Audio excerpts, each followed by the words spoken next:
Yeah, g'day YouTubers. Tinker O'Toole again with another video. Someone was asking me the other day, why is there 5 different files for the different size pitches of chain? And that's 1/4 inch Pico, 1/4 inch, 3/8 low profile, so you use a 4mm file for those two. 4.8mm file, use that for 0.325. 5.2mm file, you use that for 3/8. And 5.5mm file used for 404. However, some companies also recommend 5.5mm file for 3/8, 732. Okay, so there's 5 different files, 5 different thicknesses. But when you go buy a grinder, like this one here, this is a clone of an Oregon 511, and you'll notice that when you unbox it and set it all up, it only comes with 2 wheels, and the wheels are a 3.2mm wheel, and a 3.2mm wheel is 1/8, and the other wheel is 4.7mm. So yeah. Now, the other thing that's interesting, and we'll just put a slide up there while we're talking, if you've got a Stihl USG grinder, you get a different template than a Oregon style template. So this is a little plastic template card that comes with the grinder, and we'll just turn it over because it's actually got quite a lot of sizes there. But if you actually have a look at the radius on the bottom, it's just symmetrical. And it doesn't even come close. Now, you've only got 2 wheels. So the 2 wheels that you've got are going to be reasonably okay for the work that you do. And this is a type of template, steel template you get for a Stihl USG grinder. And I'll put a slide up of that Stihl USG template while we're talking. And the other thing that's interesting, if you have a look at it, and you go right over to the right-hand side, you'll see R1.7. That just means it's got a radius of 1.7, which is 3.4mm in width. So a lot of times you'll get the file, it could be 3.2, 3.3, 3.4, 3.5. One thing that I have noticed from different manufacturers, the file can vary a little bit, so keep that in mind as well. But nonetheless, the radius for 1/4 inch Pico is 1.7mm radius. Then when you go to 1/4 inch and 3/8 Pico, the radius is 2mm. Then when you go to 0.325, the radius is 2.4. Then when you go to 3/8, the radius is 2.6. And when you go to 404, the radius is 2.8.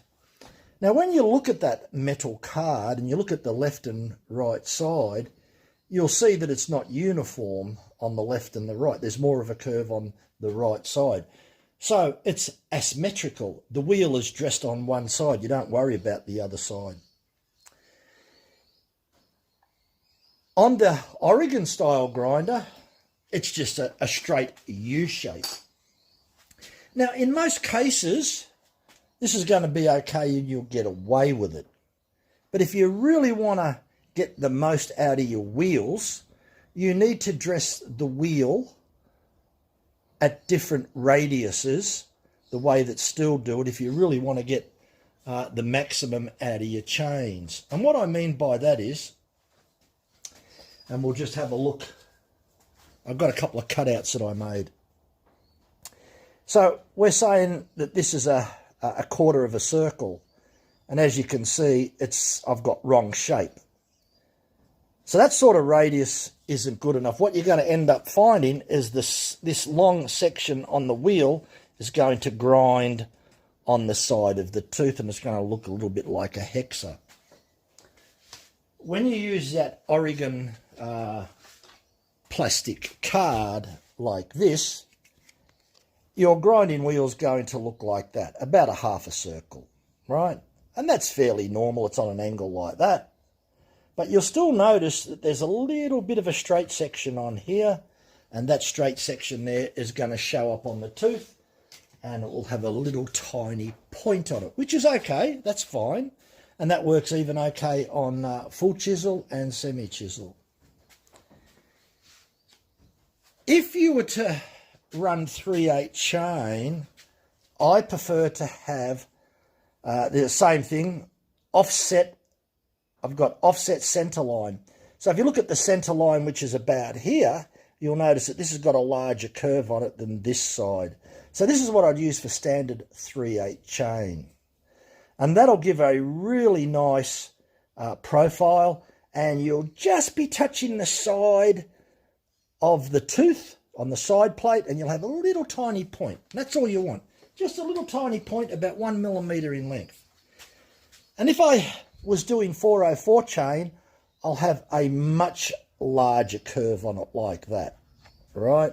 And again, there's still a little bit of the side of the wheel that will touch the side plate, and you'll have a tiny little point. So why is it that I'm saying to do it this way than rather than just do the conventional U shape? Well, okay, let's have a look at standard 3/8 chain in the Stihl range. Standard 3/8 chain will recommend a 5.2 millimeter file, but this wheel is 4.7. So you're talking a half a millimeter difference in thickness. So the only wheel that is spot on is a 3.2 millimeter wheel, and that's okay if you're doing 1/4 inch pico. If you're doing 3/8 low profile, you use a 4 millimeter file. So a 3.2 millimeter file is 0.8 of a millimeter shorter width than what it should be. So in that case there, you'll give a slightly increase of radius on the inside of the wheel. If you jump to the next size, which is 0.325, it's a 4.8 millimeter file. The wheel's 4.7. Perfect. Don't have to do anything. You get the nice shape. So what I'm trying to virtually say to you is that you're emulating the file size by having the same radius on the wheel as the same radius on the file. And when you jump to 3/8, you're 5.2 millimeters, or a lot of manufacturers will recommend using a 5.5 millimeter file, 732, as in the case of Husqvarna's C83, C85 X-Cut, they recommend a 5.5 millimeter file. So if this is a 4.7 millimeter wheel, and you've got you're 0.8 of a millimeter in thickness shorter. 4.7 to 5.5, there's a big difference there. Again, you need a larger radius.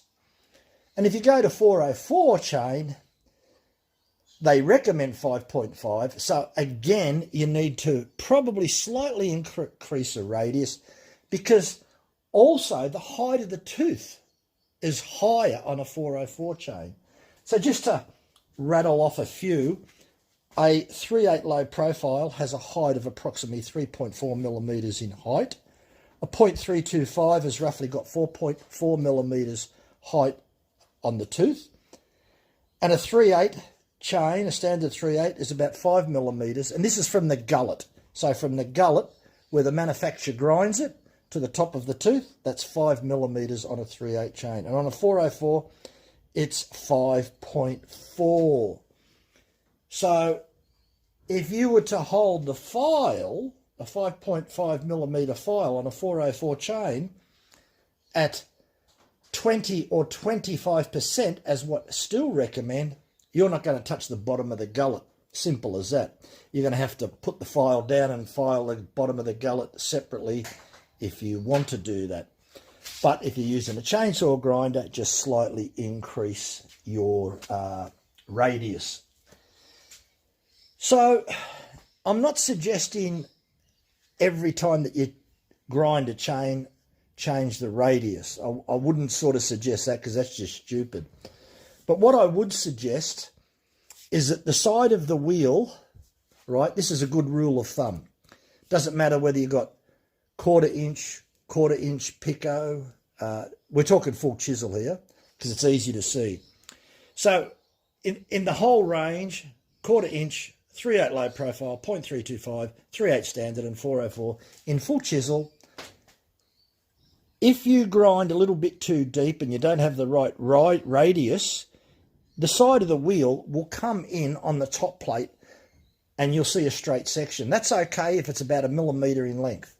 If it starts getting a lot longer than 1 millimetre, up to 2 millimetres, that's going to look a little bit like Husqvarna's X-Cut C85.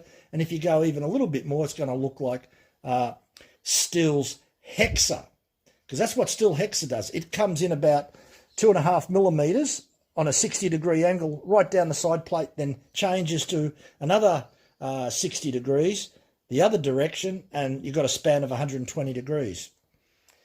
So your wheel dressing is critical.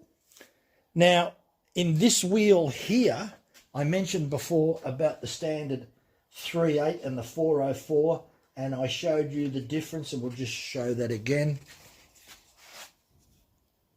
So this is what I'd use for 404, much larger radius, and this is what I'd use for standard 3/8, a little bit more radius on that side as well. But I don't suggest that you get 2 wheels and dress them unless you're not worried about buying another wheel. But if you've only got 1 wheel, then I'd go somewhere in between those 2. And that's it. And that would be the same if I was using quarter inch and 3/8 low profile. That uses a 3.2 millimetre wheel. I would dress that to a 2 millimetre radius curve on it, and that would work fine for those 2 there. And for a standard 4.7 millimetre wheel, for 0.325, I would just have that dressed symmetrical, so it just looks like a standard U shape. Now, there's many profiles that are out there at the moment on full chisel. To name 2 is Stihl's Hexa.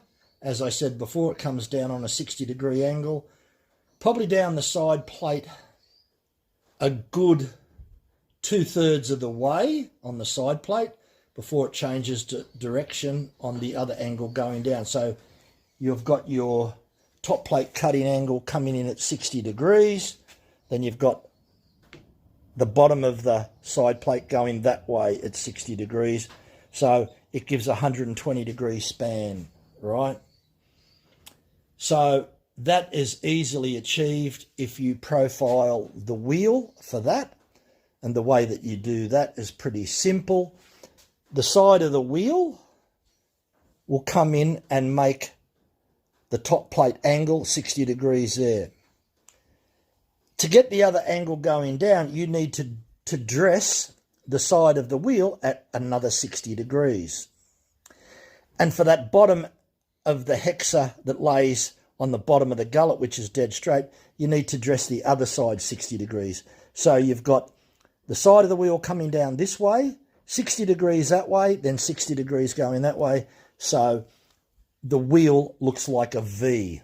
That's what the wheel is, a V shape. 60 degrees either side, 120 degree span, and that'll work fine. There is another way that a lot of people do a hexagonal grind. You can dress the wheel dead flat, and because you angle at 60 degrees, it'll look like a Hexa. That works equally as good. Very simple to do that because you're just going to dress the wheel that way. And the side of the wheel is going to come down on the top plate cutting angle and the side plate, and it'll be a nice dead straight angle like that. So on a Stihl USG grinder, as I said, you've got that template. There's a lot of things that are very good about a USG grinder, and there's many, many things that are good about the Oregon grinders and the Tecomix. I've got 13 grinders in all, and I'm talking from experience. And then if you ask me which one I like best, that's a very hard decision to make because the USG grinder is universal grinding Universal Sharpening Grinder, that's what USG stands for. And it does more than chainsaw grinders. It does hedge trimmers as well as circular saws. So a little bit hard to compare apples against apples about that one. But certainly the Dacomic and the Oregon grinders are top notch. The cheaper models work really well. This is a clone. You're looking at about $150.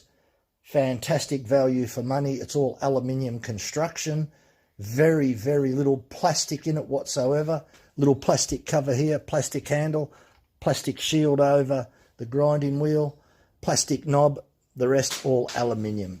Really made well, you get great bang for buck. These are actually made in China. I've had this one for well over 3 years. I've done hundreds of chains on here and I'm still going strong with this grinder. You look after the grinder, it will look after you. It's up to you whether you want to profile the grinding wheel. It depends on how many chains that you've got.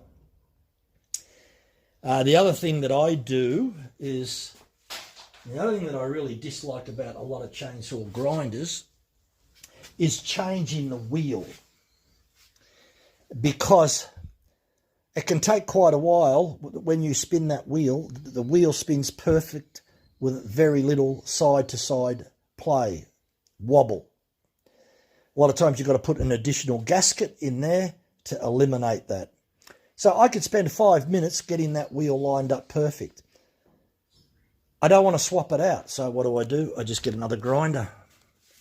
There's another grinder there, another $150, 3.2 millimeter wheel, not a problem. I've got other grinders there, the Stihl USG. I've got Dacomic, 2 different Dacomics, Super Jolly, Jolly Evo, and one does Hexa, so, and the other does 404 chain. So yeah, I've got 13 grinders, so depends what I'm going to do. In the other workshop, I've got other grinders. These 2 are just in there because they're just El Cheapo ones, but they do really work good, and I highly recommend them. They come from Jono and Jono in Ballarat, Victoria, Australia, for about $145, and I can't fault them. They are fantastic. Anyway, I hope that information helps. It's just up to you as an end user whether you want to go to the trouble and effort to get a better profile on your grinding wheel, and in the end you can duplicate certain profiles, whether it's Stihl, whether it's Oregon, whether it's Carlton, whichever brand of chain that you've got, you can profile a wheel to suit that chain, and that way you duplicate that, especially on Husqvarna's X-Cut, because that really can't be done with a file, because it's got a straight section on there. It's not curved. When you look at the point of the tooth, it's at 40 degrees and it's about 2 millimeters long, the straight section coming down. The top plate cutting angle is 40 degrees, very aggressive. It comes in like that, and it's about 2 millimeters dead straight. Then it's got a bit of a curve. You run a 5.5 or a 5.2 millimeter file through that, you'll ruin it, and the performance won't be exactly the same. So this is why I like grinders, especially you look at Stihl's RS.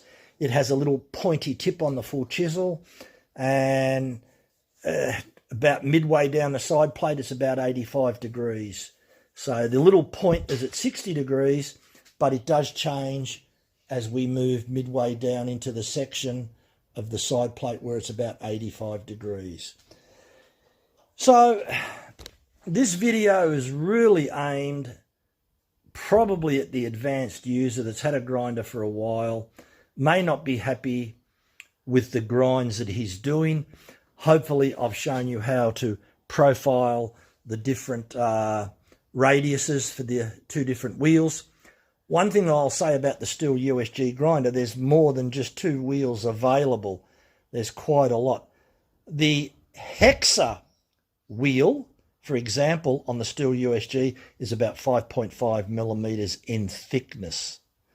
So there's quite a lot of wheels in the range of a Stihl USG grinder, and you get that metal template, which has the offset on the template so that you can offset dress on one side. And that's what I'm suggesting that you do here to emulate the chain that you've got. Offset dressing. Okay, so I'm going to tell you an easy way to do offset grinding on your grinding wheel without using templates or anything else. We're going to sharpen a chain, and let's just say we're going to use a 5.5 millimeter file because the manufacturer calls for full chisel to be sharpened with a 5.5 millimeter file. And you're meant to hold the file between 20 and 25% above the highest point of the tooth so that the file sits in there correctly, and on a lot of full chisels you'll have 10 degrees downward tilt. So sharpen the chain with that file held at the right position. And when that chain's finished, put that chain in the grinder. With your 4.7 millimeter wheel fitted, bring the grinding wheel down and using your eye, take note of where you need to dress the grinding wheel so that it makes a perfect fit. Once you've done this quite a number of times, you'll get really good at it. You can see where the wheel needs to be dressed. Another way that you can do this is that if you get a bit of red texture or blue texture or black, it doesn't matter, permanent marker, mark the inside of the tooth, and when you bring the grinding wheel down without the motor running, just when it comes in contact with the tooth, rock the grinding wheel backwards and forwards, and you can see where it scratches the texture, and that'll give you a perfect indication as where you've got to start dressing the wheel, at what position, whether that's at 5 o'clock, 7 o'clock, or 7:30. So that's another way that you can do it based on the different file size. Now, if you're doing 1/4 inch Pitco, that uses a 3.2 millimeter file. You've got a 3.2 millimeter wheel, so you won't have to worry about that size. On your 3/8 low profile that uses a 4 millimeter file, you'll have to dress the wheel slightly, and that'll solve that problem. Your 0.325, you don't need to worry about that because the wheel's 4.7 and you're using a 4.8 millimeter file, so that's good. And then you've only got 5.2 and 5.5 millimeter wheel, file to dress the wheel to match those two sizes, or you could go in between. So anyway, that's a pretty simple and straightforward method to do it if you're a little bit fussy like me. And then when you get really good at it, then you can play around and try and dress your wheel to match, say, Stihl's RS profile or Husqvarna C83 or C85 or any other type of chain out there that's got a slightly different profile than the standard C shape. I hope that information helps. It should be fairly straightforward to do that, dressing the wheel, matched to the files. Thanks for watching. Bye for now.